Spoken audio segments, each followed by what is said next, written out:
Kung ano po ba yung partnerships ads at paano ba tayo kikita dito sa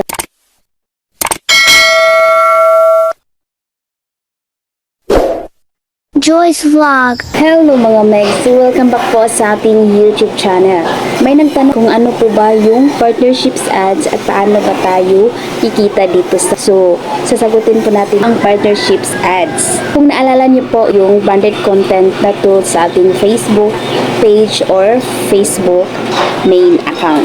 Ito po ay pinalitan ng partnerships ads. So, in short po, si partnerships ads at yung branded content tagging ay isa lamang.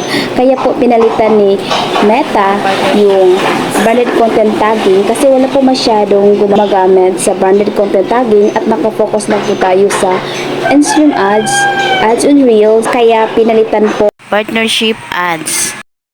So, ito na po mga Megs. Paano ba tayo kikita dito sa partnership ads? Kikita po tayo dito mga Megs kung meron po tayong ka-collab na company, kung ano yung products nila, ginawa nyo ng video. Then, i-upload nyo po sa Reels or sa long form video. Pero kadalasan ito i-upload sa Reels. Magbigay po ako ng example sa inyo mga Megs. Nandito na po tayo sa ating Reels. So, mag-upload lang po tayo ng video. Then, tap Create Reel. I-select ko lang po yung video na ako ay nag-promote. Tap Next.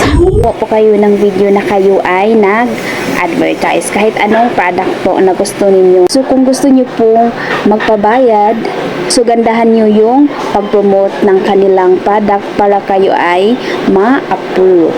So next, dito dahil wala pang agreement na nangyayari, paano nyo po i-reach out yung company? For example, Rexona, ganun. So ang gawin nyo po dito, which is makapansin po kayo sa company, halimbawa itong video natin na Rexona, so maglagay lang po tayo ng mga hashtags.